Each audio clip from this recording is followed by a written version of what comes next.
আসসালামু আলাইকুম রহমতুল্লাহ। বাংলাদেশের প্রতিরক্ষা বাহিনীর counter terrorism intelligence bureau CTIB দ্বারা পরিচালিত একটি গোপন কক্ষের নাম হল আয়নাঘর।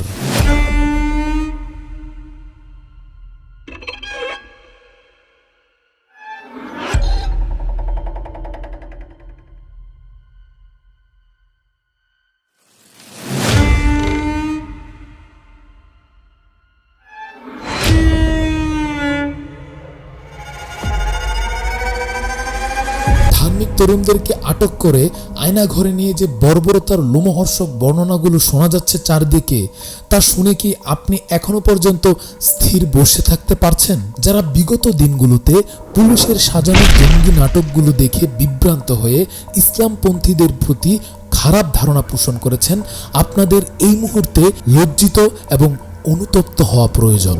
গুয়ান্তানামো বে কিংবা আবু গারিবের কারাগারের নাম শুনলেই যে বর্বরতা এবং নৃশংসতার কথা চোখে ভেসে উঠত, শরীরের লোম যেভাবে দাঁড়িয়ে যেত, আমার স্বাধীন বাংলায় সেনাদের সহযোগিতায় এরকমই একটি বন্দিশালা তৈরি করেছিল স্বৈরাচার শেখ হাসিনা। আয়নাঘরে কি হয়? ইতিমধ্যে সেখান থেকে বেরিয়ে আসা অনেকের মুখেই তাদের লোমহর্ষক বর্ণনাগুলো আপনারা সকলেই শুনেছেন। কিভাবে আয়নাঘর জঙ্গি নাটক বানানোর একটা উন্মুক্ত মঞ্চ হিসেবে পরিণত হয়েছিল, আপনারা সকলে সেই বিষয়টি জানতে পেরেছেন।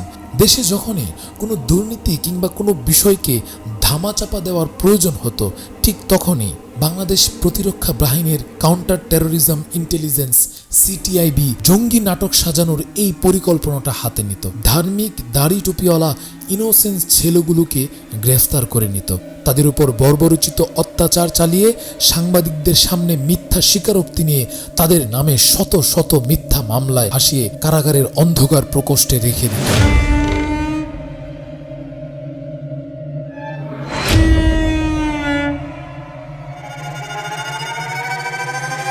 তবে ওয়েট, আয়নাঘরে একটু পরে আসছে। এখন প্রতিশোধ নেবার পালা।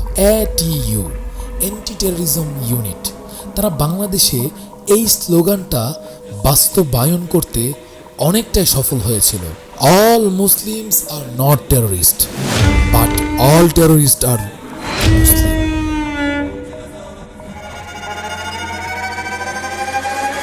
এই স্লোগান বাস্তবায়নের জন্য তারা অনেক আগে একটি শর্ট ফিল্ম রিলিজ করে। অনেক খোঁজাখুঁজির পর প্রথম আলোর ইউটিউব চ্যানেলে আমি সেই শর্ট ফিল্মটা খুঁজে পেয়েছি।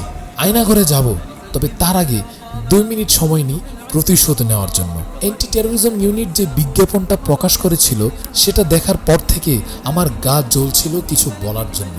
আজ সেই বলার সময় এসেছে, চলুন আমরা কিছু বলি।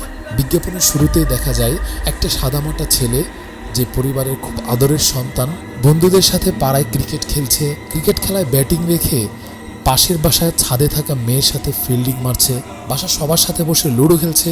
এরপর ওই যে ছাদে থাকা মেয়ের সাথে ফিল্ডিং করেছিল, তার সাথে অবৈধ রিলেশন, অর্থাৎ বিবাহপূর্ব যে রিলেশনশিপ আছে, সেটাতে জড়িয়েছে। তার সাথে ফোনে কথা বলছে, ভিডিওতে কথা বলছে, মেসেজ দিচ্ছে, তাকে গান শোনাচ্ছে। হঠাৎ করে একদিন তার গান শোনানো বন্ধ হয়ে যায়। তার সামনে একটা ছবি আসে, স্ক্রিনে ছবিটাকে ব্লার করে দেখানো হয়। ছবিটা হয়তো পৃথিবীর কোনো ভূখণ্ডে থাকা আমার কোনো মুসলিম ভাই অথবা বোনের লাশ কিংবা মর্মান্তিক মৃত্যুর দৃশ্য, যেটা দেখে সে নিজেকে স্থির রাখতে পারেনি। তখন সেই লিঙ্কে ক্লিক করে এবং ভেতরে মেসেজ করে, আসসালামু আলাইকুম।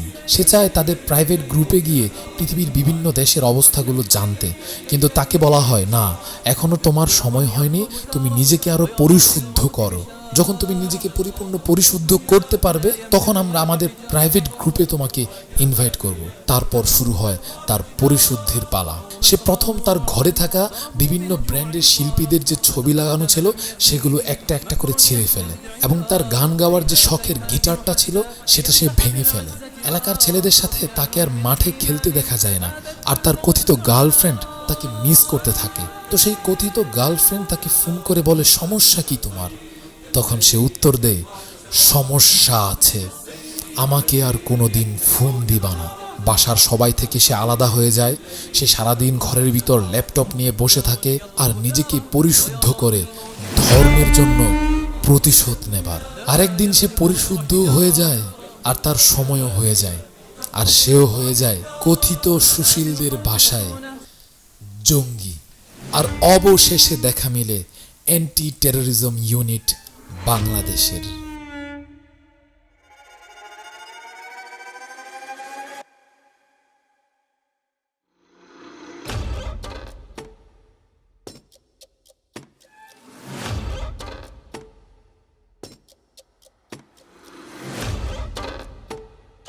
দাওয়াতের তালিমের মাধ্যমেই তৎপরতা চালায় নারী জঙ্গিরা। দাওয়াতের তালিমের অন্তরালে বিশ্ববিদ্যালয়ের ছাত্রী হোস্টেল বা মেসে চলতো জিহাদের প্রচারণা।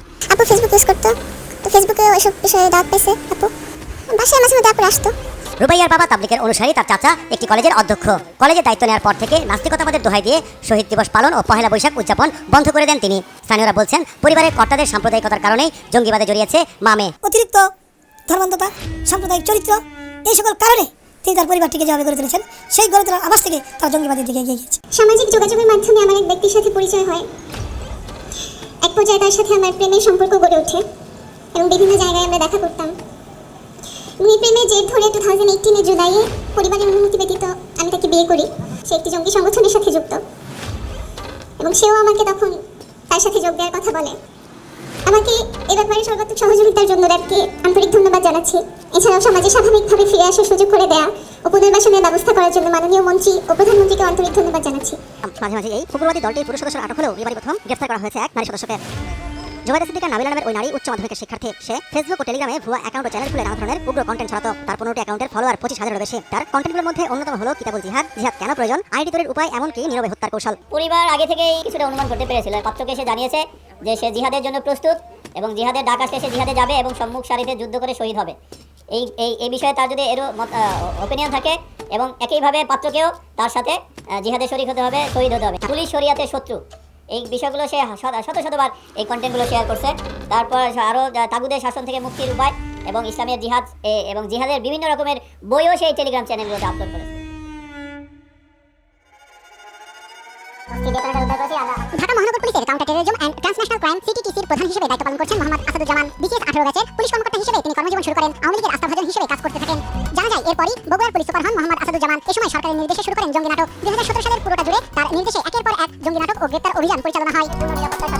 পুলিশ সূত্রে জানা যায় 2018 সালের জাতীয় নির্বাচনে ঢাকা বিভাগের সব জেলায় ভোট কারচুপির দায়িত্বে প্রধান ছিলেন আসাদুজ্জামান। ভোট কারচুপির দায়িত্বে থাকা অন্য পুলিশদের টাকা পাঠানোর দায়িত্ব ছিল তার উপর। ভোট কারচুপিতে অবদানের জন্য তিনি স্বৈরাচার শেখ হাসিনার কাছ থেকে বিপিএম পদক পান। পরে তিনি ঢাকা রেঞ্জের অতিরিক্ত ডিআইজি থাকাকালে স্বরাষ্ট্রমন্ত্রী আসাদুজ্জামান খান কামালকে 2.5 কোটি টাকা ঘুষ দিয়ে ভোট কারচুপিতে সফলতা ও জঙ্গি নাটকের সফল মঞ্চায়ন করার কারণে নিজ ব্যাচ ও আগের ব্যাচের সিনিয়রদের টপকে ডিআইজি হয়ে সিটিটিসির প্রধান হিসেবে দায়িত্ব পান।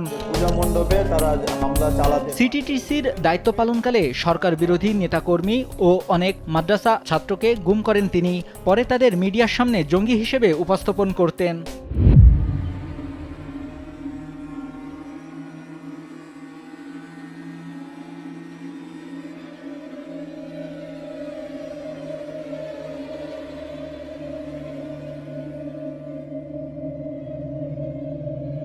ধর্মের নামে যে দুর্গন্ধ ছড়ানো হচ্ছে সেগুলোকে মুছে ফেলতে হবে। এবার আমরা ফিরে আসি বাংলার গুয়ান্তানামো বে বা আবু গারিবের কারাগার আয়নাঘরের গল্পে।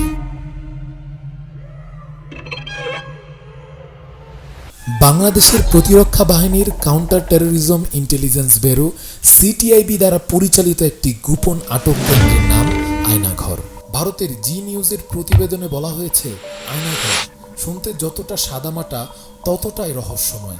শেখ হাসিনার আমলে তৈরি এই আয়নাঘরেই রাখা হতো গুম করে রাখা মানুষদেরকে। ধারণা করা হয় এখানে কমপক্ষে 16টি কক্ষ রয়েছে, যেখানে একসঙ্গে 30 জন বন্দী রাখার সক্ষমতা রয়েছে।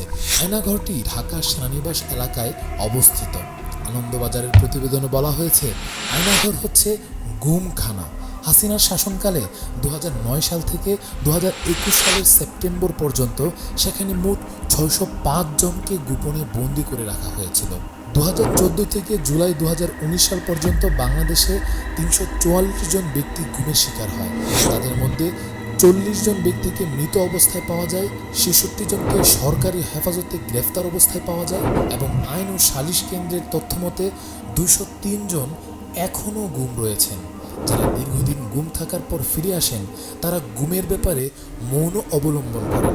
ধারণা করা হয় এসব মানুষদের গুম করে আয়নাঘরেই রাখা হতো। আয়নাঘরে যারা বন্দী থেকেছেন তাদের মধ্যে রয়েছে নর্থ সাউথ বিশ্ববিদ্যালয়ের সাবেক অধ্যাপক ও শিক্ষাবিদ মুবাশার হাসান, সাবেক রাষ্ট্রদূত মারুফ জামান, ব্যবসায়ী অনিরুদ্ধ কুমার রায়।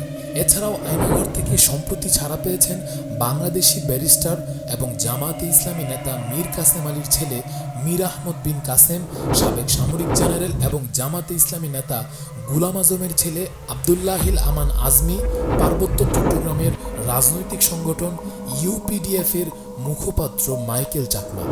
বিচার বহির্ভূত হত্যাকাণ্ড সহ এইসব ঘটনার জন্য জাতিসংঘ ও বিভিন্ন মানবাধিকার রক্ষাকারী সংস্থা যেমন হিউম্যান রাইটস ওয়াচ ও আমনেস্টি ইন্টারন্যাশনাল তৎকালীন বাংলাদেশ সরকারকে নিন্দা প্রস্তাব জানায়। বাংলাদেশ বেসরকারি একটি সংবাদ মাধ্যম থেকে ধারণা করছে যে দেশের বিভিন্ন স্থানে এরকম আরও বেশ কিছু নির্যাতন ও আটক স্থান থাকতে পারে। সাম্প্রতিক সময় স্বৈরাচার হাসিনা দেশ ত্যাগ করার সাথে সাথে তার করে যাওয়া যত কুকর্ম আছে সব কিছুই ধীরে ধীরে ফাঁস হতে থাকে। আর তার মধ্যে সবচেয়ে মর্মান্তিক এবং সবচেয়ে হৃদয় বিদারক একটি ঘটনা হলো আয়নাঘর। এর মাধ্যমে সবচেয়ে বেশি ক্ষতির শিকার হয়েছে ধার্মিক মানুষেরা। এর মাধ্যমে কত তরুণের স্বপ্ন ভঙ্গ হয়েছে, কত স্বপ্নবাজ তরুণের ভবিষ্যৎ ধুলোয় মিশিয়ে গেছে, কত তরুণকে পরিবার থেকে আলাদা করা হয়েছে, আর কত মায়ের বুক খালি হয়েছে সেটা একমাত্র আল্লাহ তাআলাই ভালো জানেন। আমরা চাই স্বাধীন বাংলাদেশে আর কোনো আয়নাঘর তৈরি না হোক, আর কোনো ব্যক্তি গুমের শিকার না হোক।